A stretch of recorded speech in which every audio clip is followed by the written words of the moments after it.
Okay, here we are. This is Fran Lewis, I think, an MJ network after my sister, Marcia Joyce. And we have the author of Yankeeland. And oh my God, I read it 3 times. I have a photographic memory, so I remember. And then this morning I had a fit when I couldn't find the book, so it's on Lincoln. It's on Kindle. I Fantastic. love Bridget. I love her family. I love Molly. But at times I wanted to cry, Mm. especially for the instability in her family and Kate. That bothered me. That really bothered me, but we'll get through it. I cried at the end too, by the way. It was so Oh, sad. So, our prologue sets the stage. How did you get just the letters and start it all? How did you start the opening scene with who is Bridget and how did you notice her? great. So thank you so much, Fran, for having me on today. I'm coming all the way from Dublin in Ireland, and I am Oh, wow. yeah, so very exciting. A beautiful summer's day here. So I'm really happy to be on with your viewers and your listeners, and I am delighted to talk about Yankeeland. So Whoa. thank you for reading the book, reading Yankeeland, and all about Bridget and Molly. So the inspiration for Yankeeland, Fran, came about when I was traveling back to America in 1993 to Ireland. I'd been away, been traveling, and I was handed the contents of my grand aunt's estate. So two Mm. mail bags were handed to me by a relative, and I was asked, did I have any interest in going through them? What was really interesting was I was the youngest of that generation to pass through that house, yet I was the only one that was given this information. Oh, An avid historian and an avid sentimentalist. So I was beyond excited. And I sat on the floor in the bottom of the brownstone basement in Boston in September 1993, and I went through the contents of the bags. And as I did, I discovered hundreds of letters that had been sent across the Atlantic between the two cousins, Molly and Bridget. They are the main characters. And when I discovered the depth of the secrets and the heartache in their life story and how it played out, it literally haunted me, Fran, for many years. So I did a lot of research. It was really important to me to stick as close to the facts as I could. I would say 95% of the material wow. is fact, yeah. And I spent nearly 3 years actually the whole process of pulling the manuscript together, publication, and all of that. So this has been a huge piece of work for me, and I'm really delighted with the reception and feedback. It's really great because it really happened. That's what makes it. I Yeah. didn't know that my grandmother was in a Polish concentration camp until I asked a question of somebody. And my other Um, grandmother was in Dachauer. And that's how I found out I wrote their stories in wow. silent voices. It's so sad sometimes. Well, So what's really interesting, Fran, is history typically yeah, requires a male perspective. yeah, Most records are coming from a male perspective. That's why my letters that were the premise for Yankee Land give a really unique insight into a female yeah. experience in the early 1900s. It was telling the story from their side, I suppose. Yeah. I was fascinated. Then you started in 1919, but it begins with 1896 and Molly and the story about her mother and father refusing to allow his children to remember their mother. And Yeah. I know people, yeah, I know people like that too because my grandmother was not allowed to. I wasn't allowed to remember her until she died. So how did you decide on that? I cried. It was so sad, and people do that. It was so common in those days. And even I have some memory of being a young child and being told children are to be seen and not Yeah, heard. So, and in that period, it would have been very typical for, particularly in Ireland, you had a very Catholic regime, and almost everything was down to God's will. So any sort of tragedy in a family, and particularly women dying in childbirth, as her mother did, and it was simply, it was God's will. And no discussion, no, children wouldn't have been at the burial. It would have been just a very, very simple affair. And you got on with your life. No room for grieving. Mm. This is so. I like I said, I've been getting. I had in the last 15 years. I think I read about 10,000 books. And yeah, Wow. it's scary. Yeah, my sister before she died, I was always very fat, always overweight. I did, and she said I retired from teaching because my mom had Alzheimer's, Wow. and I went. The principal of the school said I had a principal's license, so she really didn't want me there, which was okay. So when I retired, I waited like this. And my Wow. sister said, "You look like a couch potato. Why don't you write a book?" It's her fault that I'm doing this. And she, Wonderful. Isn't that yes. great? And then somebody heard me read the book and offered me an hour on her radio show. And then they offered to teach me how to do it, so I learned to do the book. Rest Stream is brand new. I just started to do that in February because Blog Talk went down. Love this. Wow, that's brilliant, Fran. Yeah, so That's this is brilliant. like, yeah, it's challenging. Let me see. That's why I have to do hair and makeup. Oh my goodness. Okay. Wow, that's really interesting. That's great. Great. A great. So, like myself, I came to writing later in life, Yeah. and I'm actually signed up. I'm starting a master's in MA in creative writing, Good. because I found my passion. Finance is gone. I found my passion, and I want to continue writing these stories. I love particularly historical fiction. Love it. You have to. I have 4 master's degrees and a PD. I And do. Yeah. yeah, and I do. Wow. Good for And you. that's my mother. So the Wow. first master's is the most important one. And Okay. it only took me a year to get the first one. It was the Wow. second one in reading that made my life better. So I Brilliant. started. So, who is Mrs. Doyle, who I love, and how does she connect to her mother? And then let's get to Ben. Hmm. I know. So Mrs. Doyle, Biddy Doyle, is a very typical character.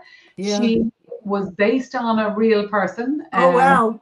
who was also called Biddy, who I actually knew. So Biddy is the every village's nightmare in Ireland, I because know. they talk about the curtain twitchers, the person who's always waiting to see what's going on, what are you doing, Yeah, where are you. Magenta. Exactly. And the person who has the most perfect family, was the most perfect mother, the most perfect wife, and loved to look down upon other people. And I think because Bridget's family were affluent, Biddy liked to have one up on her. So Biddy is an agitator, for want of a better word, but I hope she brings a bit of fun. I liked her though in a sense because I know people like her. There's Yeah. always somebody that wants to know everything, but it's none of their business. But Uh, then you have to hope that they don't twist what they learn and yeah. Oh, twist it. and they I do. know. They always twist it. Yeah. Yeah. Yeah. So who is Ben and what was his deal? So Bridget, I actually saw a lot of myself in Bridget. So Bridget was born in 1886. And when I read her correspondence and I did research on her and I met people that knew her before she had passed away, I realized that she was a very progressive young woman for late 1800s. And they owned a shop. So Bridget would have had access to a lot of sort of magazines, the Ladies' Home Journal, and there was no doubt about it, she was never going to spend her life in a village in Ireland. She had her sights set on America. And she would have, had any number of men wanting to marry her because she had Yeah. a business. But she ended up marrying a local gentleman who had no means as such, but he was willing to follow her dream with her. So they got married 3 weeks before they set sail on the SS Adriatic, first class, I may say, paid for by Bridget's father, to New York. So Ben became Bridget's, I suppose, chaperone, of course. He was her husband, and they were making their life in America. And one thing I've got a lot of feedback on, Fran, which I hope people like, is that the male characters in Yankeeland, whilst they were of their time, they were really good men. Yeah. They actually did what they thought was best under the constraints of a patriarchal society. So it is a very female driven story. It is a lot about patriarchy. But I really hope that people get a sense that the men were actually just constrained. That's amazing. Mm. So I felt bad for her because John hurt her. He made her feel bad. And how does Bridget, Ben, and James start a journey? So James was Bridget's brother. I love James. Yeah, lovely man, and he was a wonderful man in life. Really well remembered by a lot of people in Lagunitas. So James, so you have Bridget with her new husband wanting to travel to America. Her father cannot understand why she feels the need to leave when money isn't an issue. They have plenty of money. She has a home. She has land, but Bridget wants to go. So her father says that he will pay for their fare money to start a new life. But he wanted his eldest son to Yeah, go because he was paying for it. And like first class travel back then for immigrants wasn't typical. And James, the father came to his son and said, I want you to go with your sister and her husband. So James, without question, did what his father wanted and he traveled to America with them. But you can imagine when they land in New York, James is saying to himself, my sister has a husband. He felt really difficult situation. And he said, I'll go west, California, and then Bridget and her husband went to Niagara Falls. So initially they're both in two different parts of America, and then ultimately they all end up together in California. that's so sad. Yeah. So Bridget emigrates, and where does James want to go? And what does he want to be? So James, I love that guy. yeah, James was a very kind person, a really gentle Yeah. person all his life. A really, really gentle person. And there's one part in the story where you see that James was so happy in Ireland, managing the farm, running the shop. He had his life mapped out for him. And all of a sudden, his legs were taken from under him and he's asked to go to America. He never questions his father.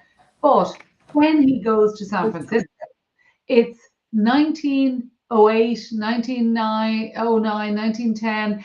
It's recovering from the earthquake. So all of a sudden, James has left a village in Ireland and now he's in this fantastic city that's full of prosperity and growth and opportunity. And he sort of settles in and he really likes this new life. So he's never able to settle back into Ireland. And I found that really sad because on his gravestone, Fran, he actually has his name and he has Wexford, Ireland. So even though he spent nearly 60 years of his adult life in America, he still called Wexford in Ireland I home. hope this is taping. I'm just hoping this is taping. I'm looking at the screen and it says private chat. I don't know why. That's weird. I can't find where it's taping. That's what's driving me crazy. Oh, it says live. Yeah, they usually just tape it right away. So, what is Molly hoping for? And what does her father say to the letter? Where does she live? Then we're going to get to the O'Toole's and my character that I don't like, Agnes. Oh yeah. So Molly and Bridget were first cousins. Their mothers were Yeah, sisters. I And their love Molly. mothers lived next door to each other. And Molly and Bridget were inseparable. And I know this from their letters. The absolute love and the friendship between the two of them. It was exceptional, absolute love for each other. And Molly, in her letters, talks about how you got away, Bridget. We both had the dream to go to Yankeeland. And that's where I got the name for the story, because in the letters, they called America Yankeeland.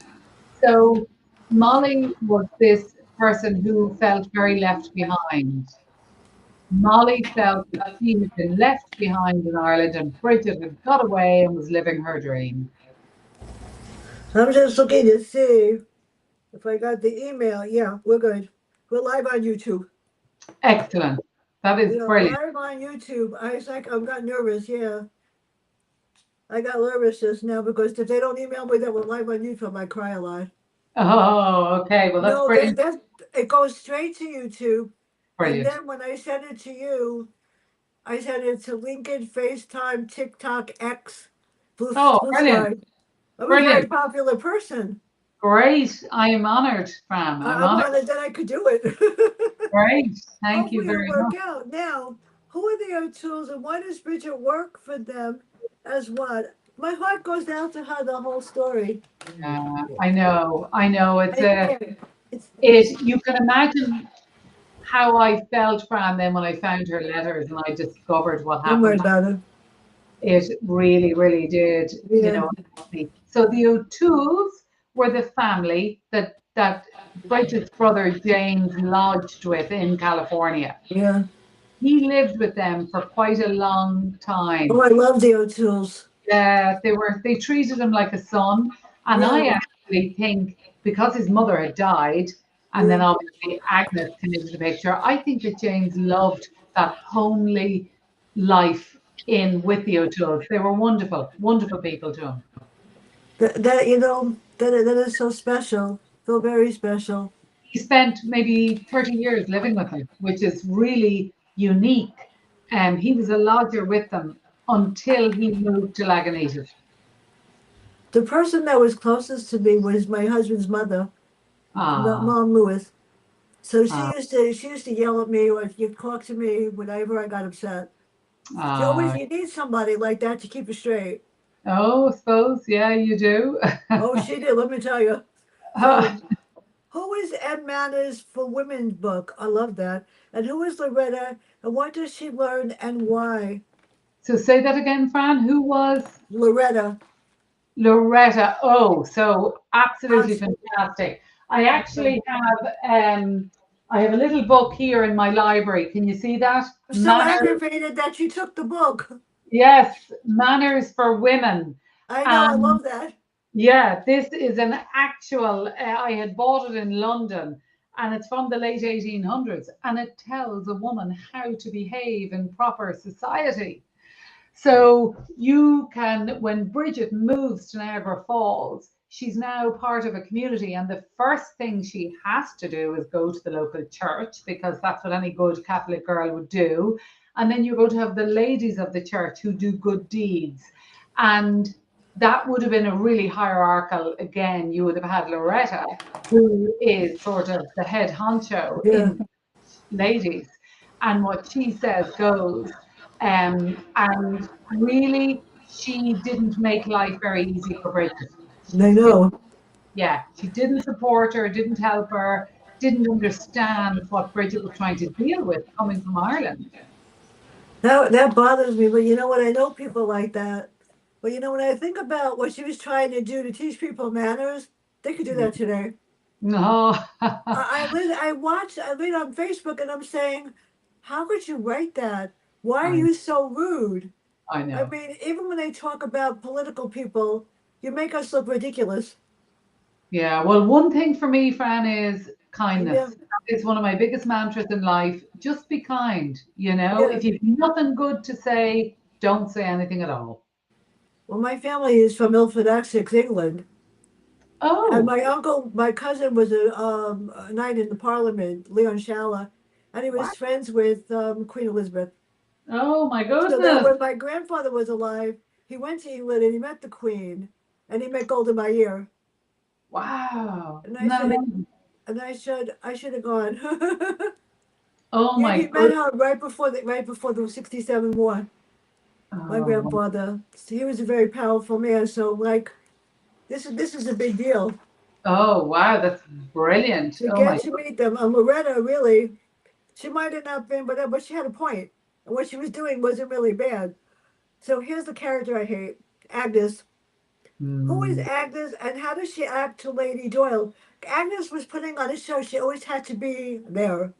Yeah. So when Yeah, Bridget's mother died in childbirth, yeah, her father was left with a big business in a community, in a village, supporting a whole community, and he had his four children. So, without a doubt, the first thing that's on everyone's mind is a replacement. There was absolutely no way he could be expected to remain single all. Yeah. So, the community, and this would have been very typical in Ireland in those times, you would have had the community, the parish committee would have got together and would have found a suitable replacement. So, they found this lady called Agnes, who did exist. Again, as I say, this is 95% fact. And Agnes, there was very little love Oh, between. she was evil.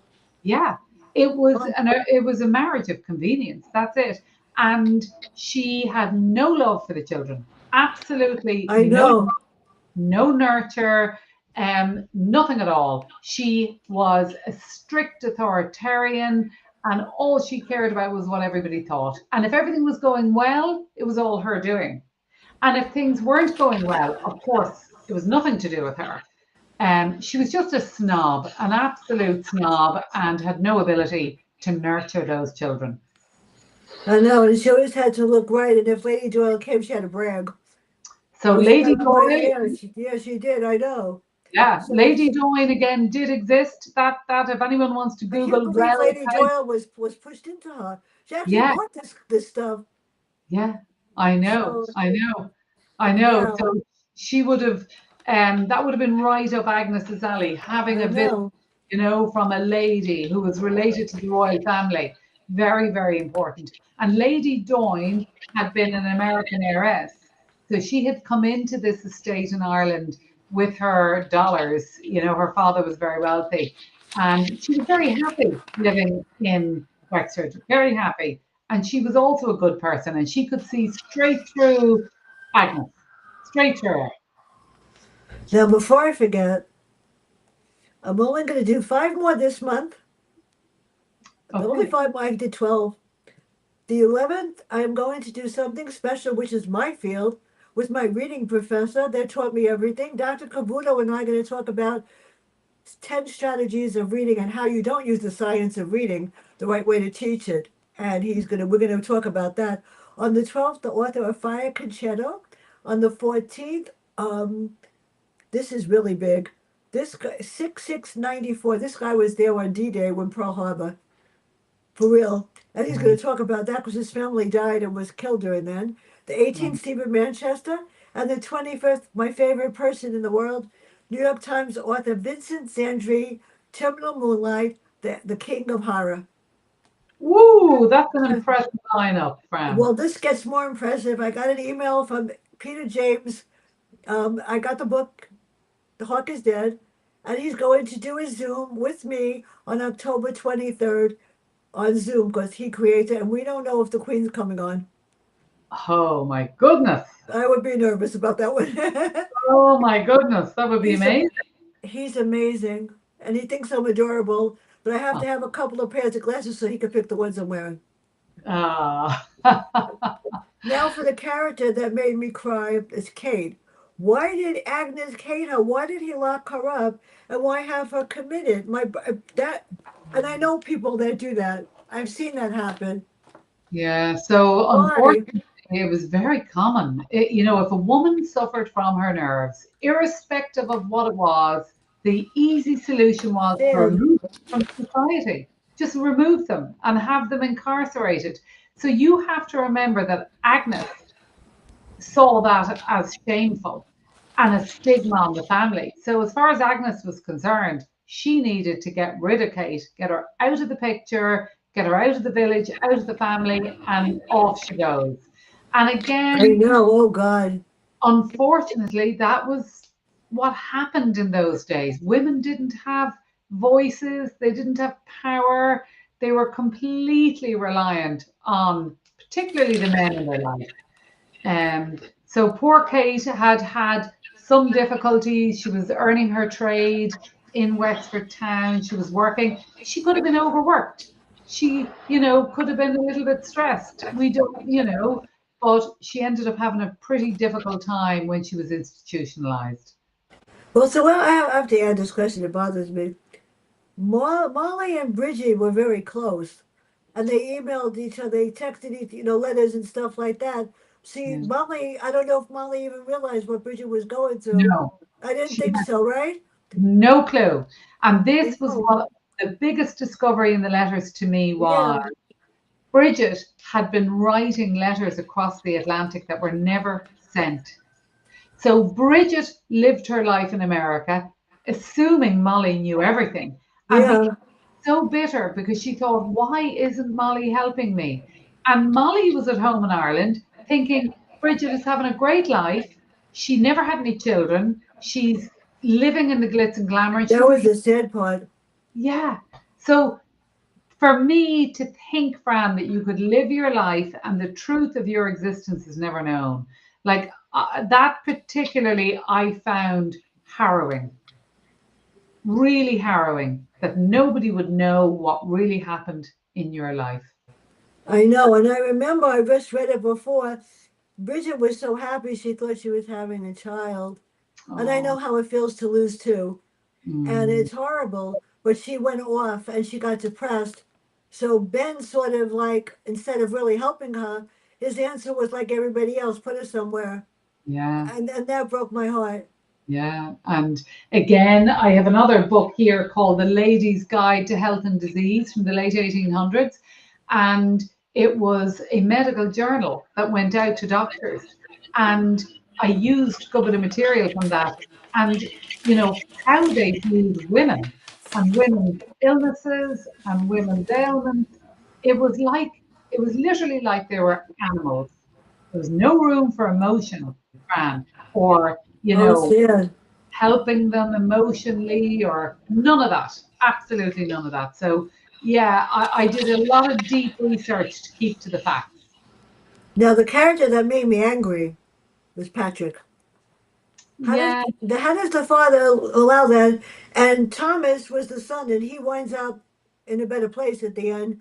And Mm, I felt good, but not really, because I yeah. don't think anybody really cared about Brigitte at all. No, No, no, and she had a heart of gold. She was a good person, but back then they didn't care. no. And you see, you have to also remember when people went to America from Yeah, Ireland, there was really only letters.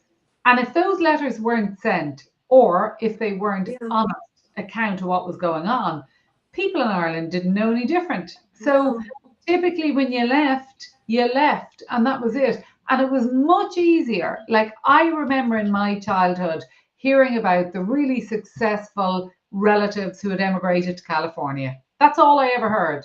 I never heard the other aspects of her life story. So that's why it was really important for me, Fran, to bring this out into the open because I'm sure Bridget's story is only one of hundreds of thousands of women of that time. she was lucky she got out. In order for my grandmother to come to America and her sister, my Mm. grandfather had to go to the Polish underground and sneak Wow. her out. And then he had to go to Ellis Island and pray that they didn't get exiled back. And And he what year saw was that? my grandfather came here in about 1895, 96, and my Wow. grandmother was born around there. If she was still alive, she'd barely be 100, but she was my champion. She used to get me out of trouble. She pretend I had to live with them. I lived with my grandparents in an apartment that was very small in a bad neighborhood in the Bronx. I Wow. just didn't know it. And if she defended me to Isn't that everything. amazing? Yeah, Yeah. she was and she couldn't read or write, but she could cook. But she Yeah. understood everything, and I taught her how to write the alphabet. So, what Wonderful. does the grannies? What did they learn at the end? Did anybody ever realize? And how and why does Agnes? She runs the family, and what happens with Kate? How does Kate finally stand up for herself? I applauded that. I go, thank God she didn't take up anymore. Yeah. Well, really, as the story plays out, without Yeah, giving no. too much of the story, I don't um, want. That's why I didn't ask all those middle questions. Yeah. yeah, yeah, it's to try to, because there is obviously quite a big reveal at the end. Um, it really is all about secrets. And I talk about truth and how fragile truth is. And I know, Fran, that there are some good secrets. But if we don't deal with the shadows and if we don't deal with stigma and shame, what hope have future generations got? And I do believe in intergenerational trauma. I really do. So I felt it was important to bring Kate and Bridget out of the shadows, let the truth of their existence be known, and let them heal, and let the future generations heal. So, it is to try and turn the tragedy into some element of learning for people nowadays. People need to know what history, we can't eradicate it. We can't erase these women. Now, two characters I didn't remember. I'm going to add in are the two doctors. Oh, Oh, they were awful. They were again, absolutely very awful. typical. And I Yeah, know people that worse than despicable. yeah, very typical. If you And read they that, lied, I bet too, about a lot of this things that were wrong with both of them. yeah, oh, 100%. If you were to read the book, The Lady's Guide to Health and Yeah, Disease, you would see, Fran, there was so little regard for women. So, horrible. all women's ailments were put down to excesses and consumption and, industrialization and all this sort of stuff. It was despicable. Women were completely dismissed from a medical perspective. Completely. They had no choice. I mean, really, and they fell for whatever Agnes said. That's Oh, what yeah. got me. And the fact that Patrick married her, what the heck was wrong with his brain to do I something know. like that? And he didn't want them to remember their real mother, which No. that was even. I didn't know people like that. I Yeah. do know people like that. Just, it's like as if somebody's gone, they're dead, move on. They Just don't. Yeah, I know. remove every trace of them from the home, and no talking about it, no discussing it. So, how can children heal from trauma? How can a person, move forward in their life? Nowadays, we have fantastic supports, thank God. But back then, Fran, unfortunately, no. I know. I know. I lost my brother-in-law last Wednesday. My Oh, sister's first husband. It's a whole big mess. And then oh, they don't talk about her because he's married to somebody else for 38 years. So the oh, funeral and everything was on the other side, the other family. So they don't talk about my sister. When they went to the service, it was far away because I couldn't go for whatever reason. I watched on Zoom and it was sad. oh, I I'm mean, so my sorry. niece came with her family. It's a good thing they came because nobody was there Oh, except Fran. my sister's family. And if I would have come, I felt they might have asked who I was. Yeah. And I Well, there. didn't want to, yeah, I didn't want to do that. And I'm close to the other family in a sense. So, Wow. Molly and Bridget, what happens at the end? So really, as you get to the end of the story, you Yeah. begin to understand how Bridget's life really played out in reality and how Molly's life played out. And neither of them, as I said, knew the truth in their lifetimes.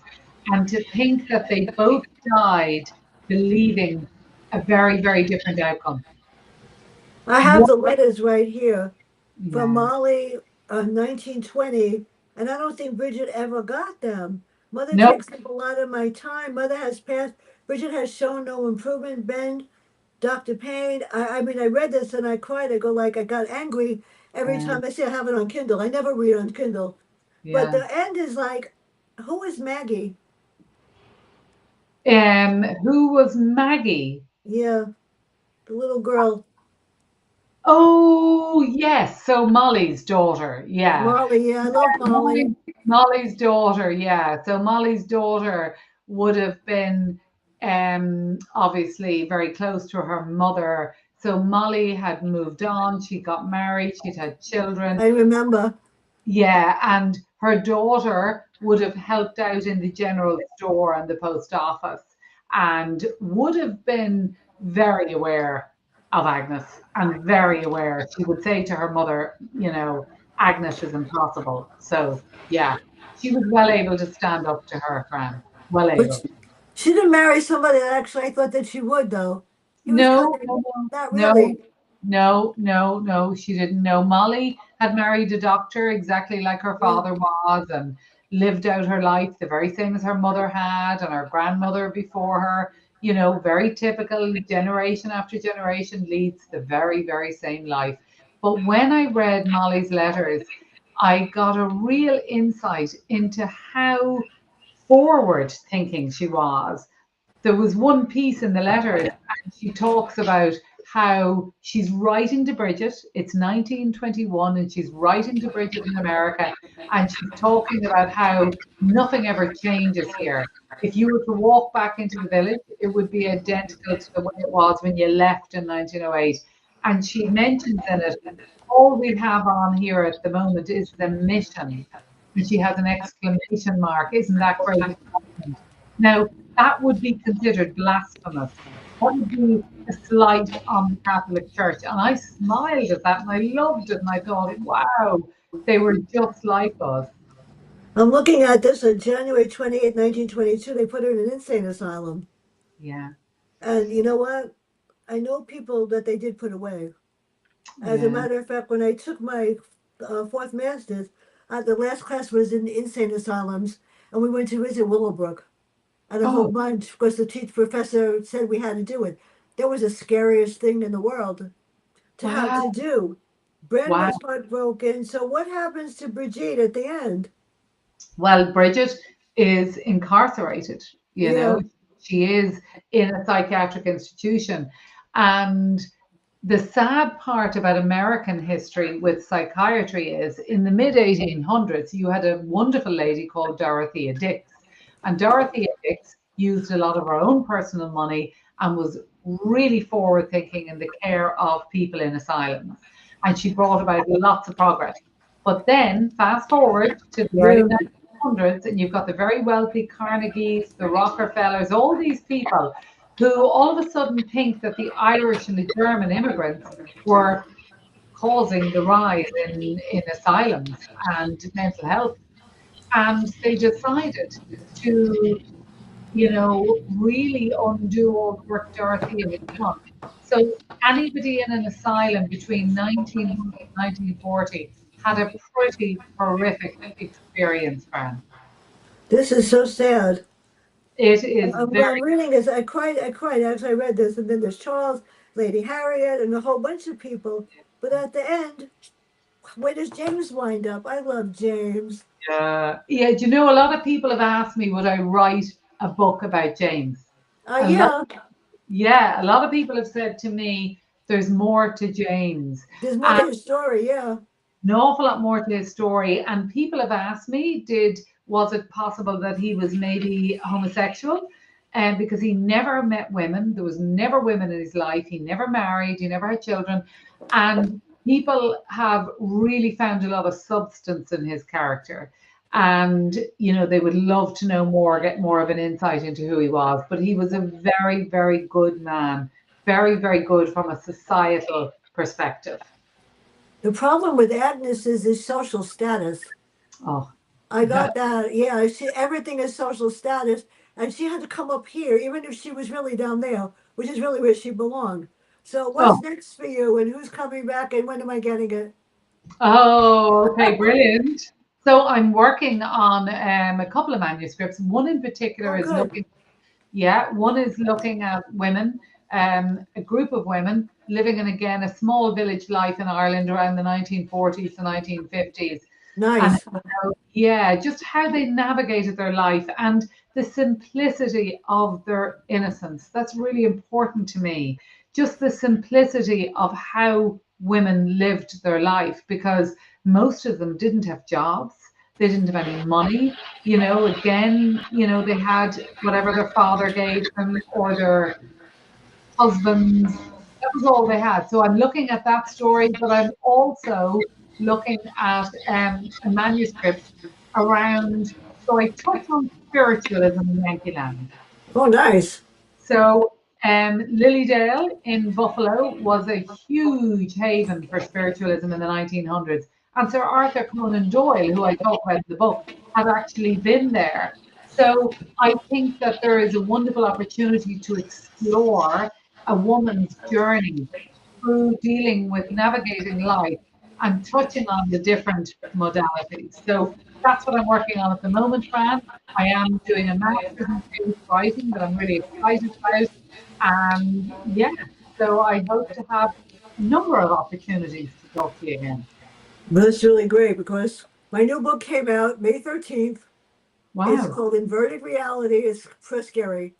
Every story has a character that did something wrong, and if they do something wrong, they have to face the mirror. That's all I'll say. It's scary. Oh, beautiful. Oh my I'm, goodness. So, s- I- it's called Inverted Reality, and my family thinks I'm crazy, but I thought it was really cool. Something happened that was really bad a long time ago when my sister died, and I went to the funeral, Paul, and her husband wanted her gone, and he pulled her plug. I was there. So I said to her, Marcia Joyce, why did you marry him? And every time I go there, so I felt like I wrote her story in the first one, Faces Behind the Stone. And then after that, I said, this is fun. How to kill off people that did the wrong thing. So that's one thing. I review for every publishing company in the world, just about. wow. I get emails. I got one from J.A. Jance and a whole bunch of Peter James and all of them. If and when the post office brings them, I will read them slowly. And my review site is just reviews. Your reviews on there. It's definitely there at the top of the list. And Brilliant. and I'm writing a new book, but I haven't figured out what I want to write yet. It's going to be different. Not as wonderful as everybody else, but it takes me time. But Yeah. where can everybody find out about you and your work? And make sure I get the So, next one. so my author name is Lacy, Lacy Fewer, Fewer. I have my book here behind me. This is I Yankeeland. love this book. You got to read it, everybody. Yay, thank you, Fran. And you can see here that this is the original letters and they're framed behind me as well. These are the original letters in the envelope and opened by censor. And we have a beautiful Irish lady here looking out to America, and that's what the story is about. So I have a website, I'm looking www.lacyfure.com. for the last line of the book where she said, where she says, "I wish I was there." Oh, well, That I was like, it was there were so many characters, but thank you so much. This brightened my day in a lot of ways, people. I'm going to end the stream.